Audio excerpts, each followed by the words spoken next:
This is one hell of a car. Yeah.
Now we're going off-road, so we can turn the car into off-road mode. We press off-road. You see there's a button here, off-road.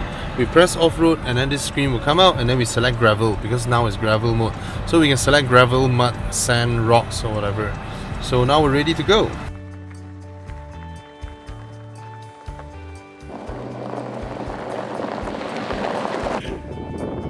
Look at it. Wow. That's the new Cayenne Turbo. Fantastic, huh? And look at what I'm seeing here. Look at it. One wrong turn, I'm dead. There's not much of a difference in terms of interior. The turbo's difference, of course, is more power. The rear wheel steering comes as standard. It's not an option in the turbo. And of course you get those huge brakes, huge calipers, and of course the active spoiler at the back. So it's the first SUV with an active spoiler. I think it is the first SUV with rear wheel steer, or four wheel steering. And there's a lot of firsts. Wow, wow, wow, look at it.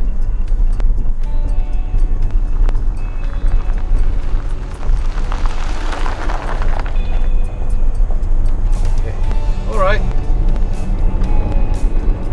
Oh, this car is rear wheel bias, by the way. The rear wants to step out. Fuck, man.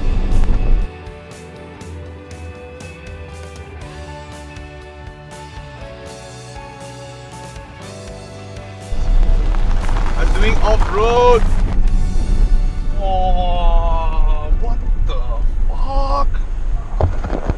Look at the view! it just gets better and better, right?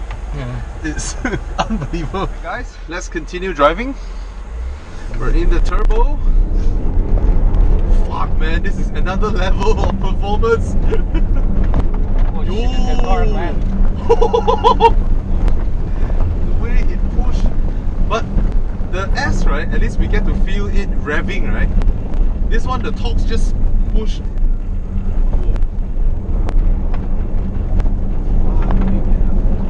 This car is fucking fast.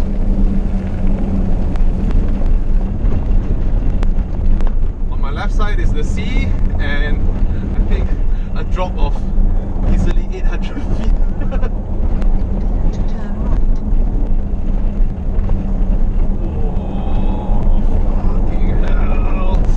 This is driving heaven!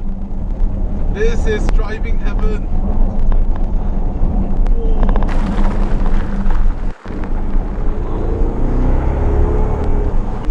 This is another level of monster.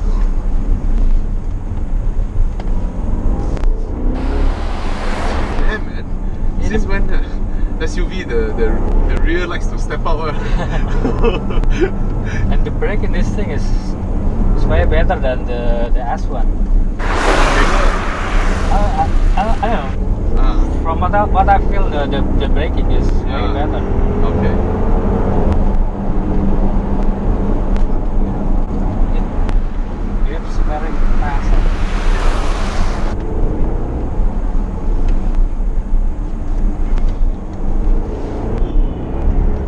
Okay. Is it, or was it my illusion? Huh? You know? I saw something.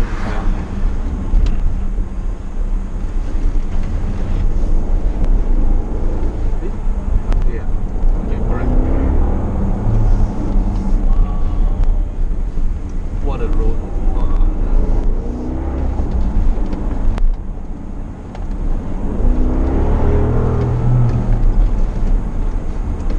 So this car is very different from the Panamera S.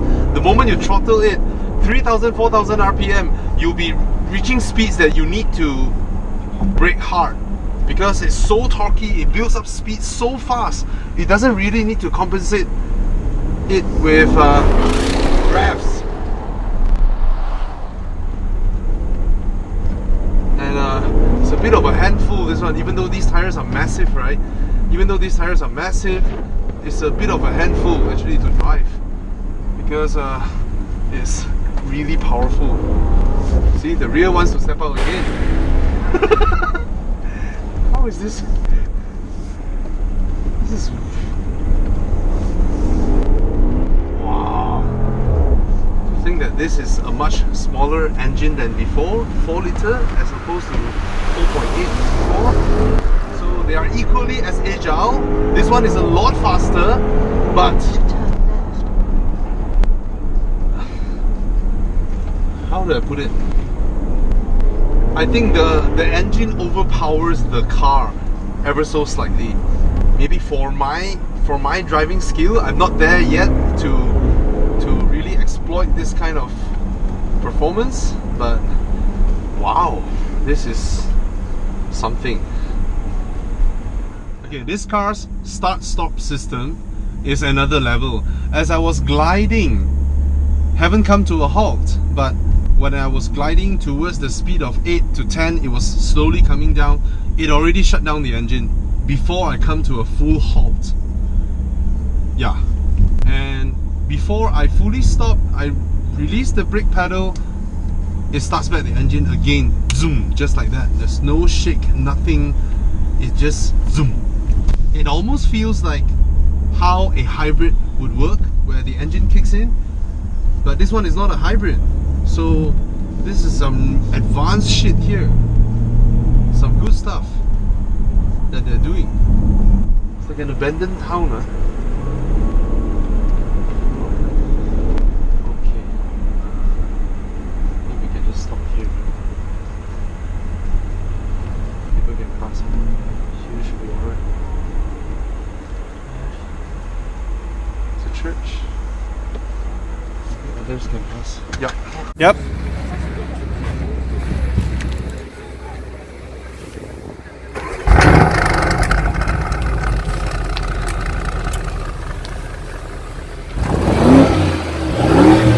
come it sounds so quiet? Have you on the sport exhaust? You turn the dial to all the way to... Sport Plus, eh? Yeah. Okay. Wait, huh? Rev a bit.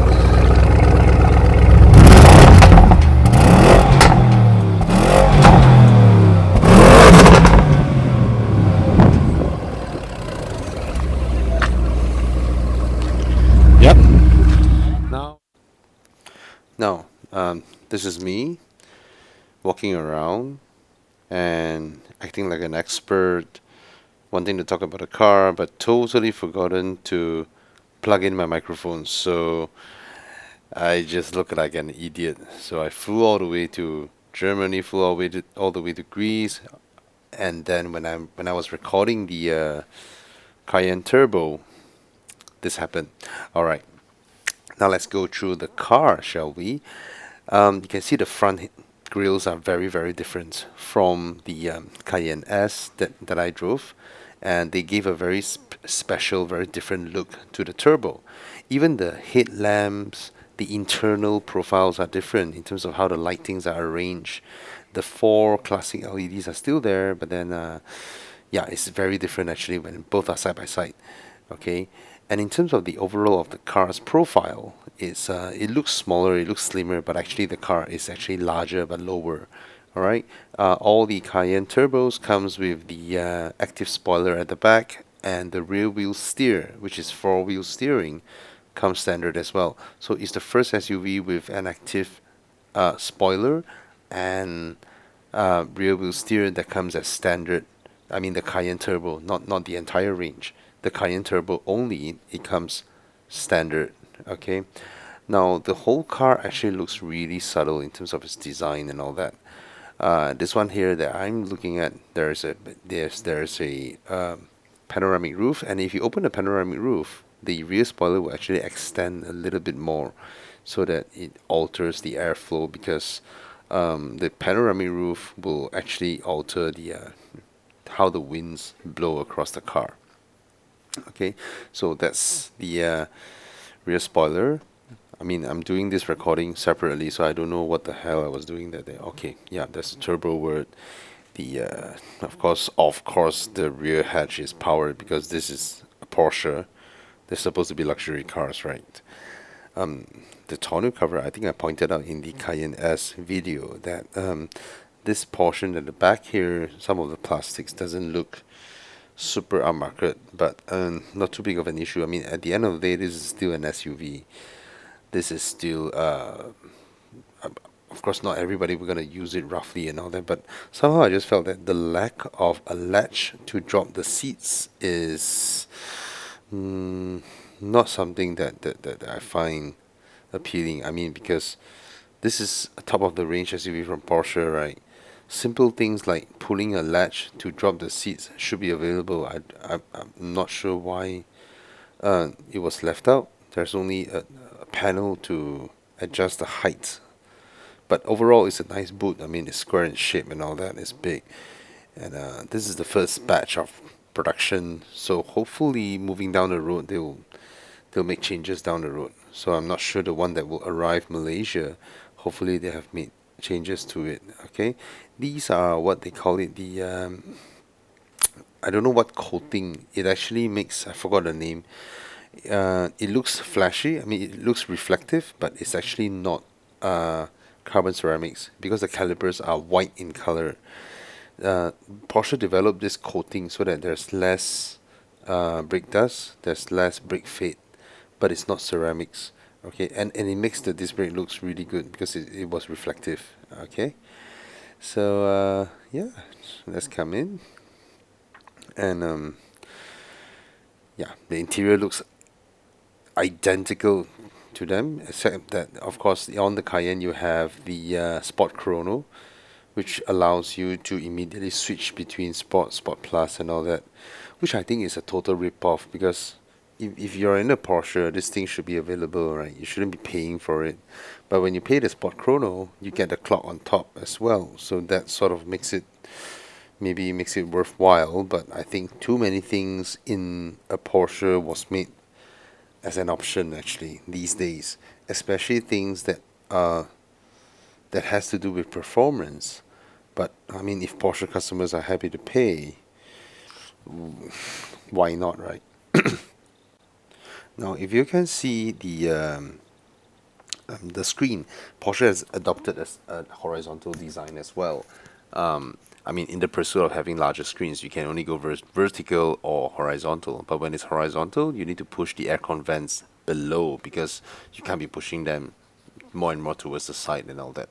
So the entire profile is very slim, very slender, almost like the new Audi design language. Actually, this interior looks perfectly fitting to an Audi as well. The new Audi design language is almost exactly the same as this. I'm not sure if this is a good thing or this is the bad thing. And I kind of miss the electromechanical aircon vents in the Cayenne because they say that customers were unhappy with it in the Panamera, so they don't put it into the Cayenne. But I told the engineer, the guy who is in charge of all the electronics inside both the Panamera and the Cayenne, that that thing might look like a gimmick, but if they add an option of giving it auto oscillating in the Panamera, it will not be a gimmick anymore. It will be something of a genius function because no other cars in anywhere currently has an auto oscillate function. So if it has an auto oscillate function, which means that it automatically legitimizes why the aircon vents were made electromechanical. And then the guy was like, wow, I never thought of that. Okay. Now, in terms of build quality in this car, I mean, it's good overall. It is still a Porsche, but somehow I just find a little bit of just like that little panel. I mean, on the gear lever, and then certain things. What I mean, on and off. Not the entire car. The entire car is built damn solid, just like any other Porsche. But I just find some little things. Okay, like the gear lever I showed just now, the thing that covers it. I mean, it was made of two panels. Why two panels? Is this a pre-production? It could be. Okay. Other than that, as sitting in the rear, looking in front, everything looks good, if not a little bit clinical. I prefer the previous generation's design language. I think that looks very emotional, very high quality, very emotional. Yes, a bit like Virtu, but it's nice. This new one is very clean, a bit too clean. Again, that word again, clinical. Okay, in terms of the rear seats, it is very spacious, very comfortable, and I don't find claustrophobic at the back here at all. Okay, so yeah, this is the Porsche Cayenne. We have destroyed the tires, and we're gonna have. I mean, we had great fun driving it, and I have no idea why I continue stepping into the car, pointing at the dashboard again. Bobby Yang, Bobby Yang, stop it, Bobby. Bobby, you've already recorded the interior. This is getting hard for me to do voiceover. I have no idea why you step in again. You busybody, big fat orang utan. Go out, go out. Step out from the car, please. Don't go in again. Yep. Let people see the exterior. Yes, that's how you do it. It's very good looking, huh? The Cayenne. And yeah, it's a very good looking car. And sorry, the entire video was done like this because this orang utan just forgot to plug in the microphone, so it wasn't recording any sound at all. Alright, cheers.